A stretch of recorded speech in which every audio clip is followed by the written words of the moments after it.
Hi guys, welcome back to movie మనిషి. మనం already worst movies of 2025 అని చెప్పి ఒక వీడియో, బెస్ట్ మూవీస్ ఆఫ్ 2025 అని చెప్పి ఒక వీడియో చేసేసినాం. ఛానల్లో ఉంది, ఇంట్రెస్ట్ ఉంటే వెళ్ళి చూసుకోండి. And this video is about golden gems. అంటే 2025 లో కొన్ని మంచి మంచి మూవీస్ రిలీజ్ అయినాయి విచ్ వెంట్ అన్రికగ్నైజ్ ఆర్ చాలా తక్కువ రికగ్నిషన్ మూవీస్. సో దాని గురించి మన వీడియో. ఇంకా ఎలాంటి లాగ్ డిలే లేకుండా వీడియోలోకి వెళ్ళిపోదాం. ఫస్ట్ మూవీ వచ్చేసి హోమ్ బౌండ్. నా వారికి 2025 లో వచ్చిన ఏదైనా హార్డ్ హిట్టింగ్ మూవీ ఉందంటే అది హోమ్ బౌండ్ మూవీయే. ఇద్దరు ఫ్రెండ్స్, వాళ్ళ లైఫ్ లో స్ట్రగుల్స్, వాళ్ళ జాబ్ కోసం పడే కష్టాలు, దెన్ వీళ్ళ జీవితాన్ని మార్చేసే ఒక పెద్ద సమస్య. ఇంతే, ఇదే మూవీ. ఈ 2025 లో నాకు ఈ మూవీ ఇచ్చినంత డిప్రెషన్ ఇంకా ఏ మూవీ ఇవ్వలేకపోయింది. లిటరల్ గా టీజర్స్ ఇంకా ట్రైలర్ చూడకుండా మూవీకి వెళ్ళిపోయినా. మూవీ అంతా అయిపోయేసరికి మొత్తం బరువెక్కిన గుండెతో బయటకు వచ్చిన. లిటరల్ ఒక 2-3 రోజుల ట్రాన్స్ లో ఉండిపోయినా. ఆ లెవెల్ ఆఫ్ ఇంపాక్ట్ ఈ మూవీ నా పైన. ఇంకా క్లైమాక్స్ లో వాళ్ళ అమ్మ కోసం చెప్పులు తెచ్చే సీన్ ఏదైతే ఉంటుందో ఆ సీన్ లో ఎవడన్నా ఏడవాల్సిందే. ఆ level of hard hitting climax అది. మన లిస్ట్ లో నెక్స్ట్ మూవీ వచ్చేసి 23 ఈ మూవీ అందరికి నచ్చుతా అంటే ఐ కాంట్ గ్యారంటీ, బట్ నా వారికి మాత్రం this is one of the best movies of 2025.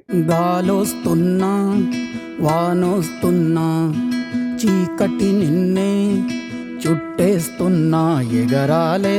Mallesham ఇంకా 8am మెట్రో ఇలాంటి 2 బ్యూటిఫుల్ మూవీస్ ఇచ్చిన డైరెక్టర్ తీసిన మూవీయే ఈ 23. మన హీరో డబ్బుల కోసం అనుకోకుండా చేసే ఒక పని వల్ల 23 మంది చచ్చిపోతారు. తర్వాత హీరో జైలుకి వెళ్తాడు. ఆ జైలు జీవితం ఎట్లా ఉంటది, అసలు జైలుకి ఎందుకు పంపిస్తారు, ఆ జైలు పర్పస్ ఏంటి, జైలుకి వెళ్ళిన వాళ్ళలో మార్పు ఉంటదా ఉండదా, ఇదంతా మనం మూవీలో చూస్తాం. చాలా అంటే చాలా హార్డ్ హిట్టింగ్ ఉంటది. క్లైమాక్స్ అయితే పక్కా ఏడుస్తాం మనం. ఆ level of hard hitting climax ఉంటది. మన లిస్ట్ లో థర్డ్ మూవీ వచ్చేసి అనగనగా, మన సుమంత్ హీరో. అండ్ ఈ మూవీ స్టార్టింగ్ ఒక హాఫ్ అన్ అవర్ 40 minutes కొంచెం ఫన్ జోన్ లో వెళ్ళిపోతుంది, like light hearted comedy. But interval కి ఒక మెయిన్ ప్రాబ్లం తీసుకొస్తారు హీరోకి. అక్కడ నుంచి మూవీ ప్రీ క్లైమాక్స్ వరకు ఒక వేరే జోన్ లో వెళ్ళిపోతుంది. మనం అంత కొంత ఆ సీరియస్నెస్ తట్టుకుంటాం. బట్ ఇంకా ప్రీ క్లైమాక్స్ వచ్చినప్పుడు మాత్రం మనం తట్టుకోలేమండి. వాలుతున్న పొద్దు నీతో మాట అంటున్నది, నీకు నువ్వే తోడు ఉంటే ఏ లోటు లేదన్నది.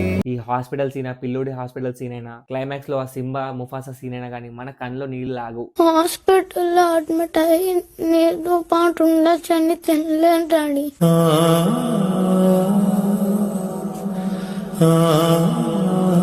నా వారికి మాత్రం this is one of the best movie of 2025. List లో మన నెక్స్ట్ మూవీ వచ్చేసి బ్రహ్మ ఆనందం. ఏ మనిషి అయినా ముసలోడు అవ్వాల్సిందే, ఆరు ముసలోళ్ళు అవ్వాల్సిందే. వన్స్ ముసలోళ్ళు అయిపోయిన తర్వాత వాళ్ళ జీవితంలో ఒంటరితనం వస్తే, ఆ ఒంటరితనంలో తనకు తోడు కావాల్సి వస్తే, ఆ తోడు కోసం పెళ్లి చేసుకుంటే జనాలు ఎట్లా చూస్తారు, సొసైటీ మనల్ని ఎట్లా చూస్తుంది అనే పాయింట్ ని చాలా క్లియర్ గా చెప్పడానికి ట్రై చేసే director. First of almost fun zone లో వెళ్ళిపోతా ఉంటది మన గౌతమ్ కి ఇంకా వెన్నెల కిషోర్ కామెడీ సీన్స్. నేను మరీ అంత ఎదవలా కనపడుతున్నానా అంటే ఓ మాదిరి కూడా కనపట్లేదా? బట్ ఎప్పుడైతే ఆల్మోస్ట్ ప్రీ క్లైమాక్స్ ఒక హాఫ్ అన్ అవర్ ఉందనగా ఈ కాన్సెప్ట్ పట్టుకొస్తారు ఓల్డ్ ఏజ్ మ్యారేజ్ అని చెప్పి. అక్కడ నుంచి మూవీ మొత్తం సీరియస్ జోన్ లోకి వెళ్ళిపోతుంది. ఇటు బ్రహ్మానందం గారి నుంచి ఒక సీరియస్ జోన్ ఉంటుంది, అటు రాజా గౌతమ్ ఆయన కూడా కొన్ని పర్సనల్ ఇష్యూస్ ఉంటాయి. చిన్నప్పుడే ఆంటీ, అంతలో సుధాకర్ అంకుల్ ఒక్కడే అయిపోయాడు.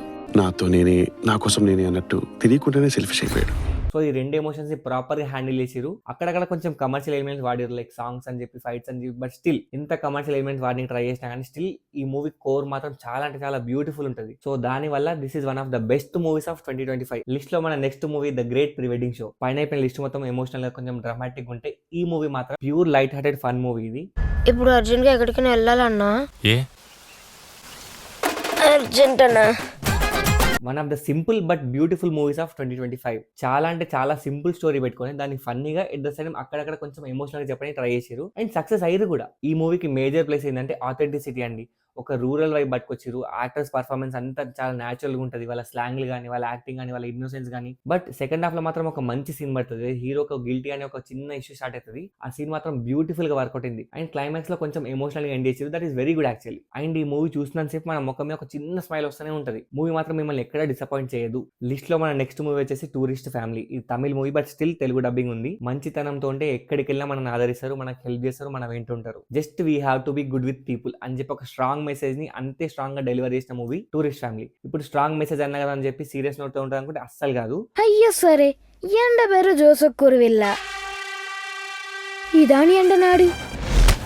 మూవీ మొత్తం ఆల్మోస్ట్ 70% ఆఫ్ ది మూవీ మొత్తం లైట్ హార్టెడ్ ఫన్ నడుస్తూనే ఉంటుంది. ఫస్ట్ హాఫ్ లో ఒక బామ్మ చచ్చిపోతుంది, అక్కడ కొంచెం సీరియస్ సీన్ ఉంటుంది. అండ్ సెకండ్ హాఫ్ లో చర్చ్. ఈ రెండు సీన్స్ కాకుండా మిగతా మూవీ మొత్తం ఫన్ జోన్ లో ఉంటుంది. బట్ ఈ రెండు సీన్లు మాత్రం చాలా హార్డ్ హిట్టింగ్ గా, చాలా ఎమోషనల్ గా ఉంటాయి. అండ్ మూవీ కూడా అంతే బ్యూటిఫుల్, ఒక మంచి మెసేజ్ తో ఎండ్ అయిపోతుంది. Next movie bison. తమిళ్లో వచ్చింది, తెలుగులో కూడా ఉంది. తమిళ్లోనే ఈ ఇయర్ లో వచ్చిన one of the best movie bison. Kabaddi అనే ఒక గేమ్ తీసుకొని దాని చుట్టూ ఆపరేషన్ అని చెప్పి, క్యాస్ట్ అని చెప్పి, హ్యుమానిటీ అని చెప్పి ఇలా చాలా ఎలిమెంట్స్ యాడ్ చేసుకుంటూ తీసిన మూవీ బైసన్. ఈ కబడ్డీ అనే గేమ్ వల్ల హీరోకి వచ్చిన స్ట్రగుల్స్ ఏంటి, ఆ స్ట్రగుల్స్ దాటి ఎట్లా బయటపడ్డాడు, ఈ స్ట్రగుల్స్ అన్ని దాటి ఇండియన్ టీమ్ లో ఎట్లా ప్లేస్ సంపాదించుకున్నాడు, ఇవన్నీ చాలా అంటే చాలా ఇంట్రెస్టింగ్ గా, చాలా ఎమోషనల్ గా, చాలా రాగా చూపించారు వీళ్ళు. అండ్ ఈ సినిమాలో యాక్టింగ్ పర్ఫార్మెన్స్ లో ఒక్కొక్కటి నేషనల్ అవార్డ్ విన్నింగ్ లెవెల్ ఉంటాయి. ఎస్పెషల్లీ హీరో ఫాదర్ చేసిన మన పశుపతి గారి క్యారెక్టర్ అయితే చాలా బాగుంటుంది. At the same time special mention to Dhruv Vikram, ఈ మూవీ కోసం చాలా కష్టపడ్డాడు అండ్ మనకు కూడా కష్టం కల్లారా కనిపిస్తుంది స్క్రీన్ పైన. నా లిస్ట్ అయితే అయిపోయింది. నా వరకు ఇవే the best golden gems of 2025. ఇవి కాకుండా కొన్ని స్పెషల్ మెన్షన్స్ ఉన్నాయి. Eko and Rekhachithram from Malayalam and హిందీలో సూపర్ బాయ్స్ ఆఫ్ మలగాన్ అని చెప్పి ఇంకో మూవీ ఉంది. ఇవి కూడా మంచి మూవీసే. సో ఇలా లిస్ట్ చాలా చిన్నగా అయినా కానీ చాలా ఎమోషనల్ మూవీస్ ఉంటాయి ఆర్ ఎక్స్ట్రీమ్ ఫన్ మూవీస్ ఉంటాయి. సో ఇది గైస్ నా video on golden gems of 2025. ఒకవేళ నా కంటెంట్ నచ్చితే please do like, share, subscribe to movie Manishi. Please encourage and support మీ. ఇంకో మంచి వీడియోతో మళ్ళీ కలుద్దాం. Till then signing off, movie మనిషి.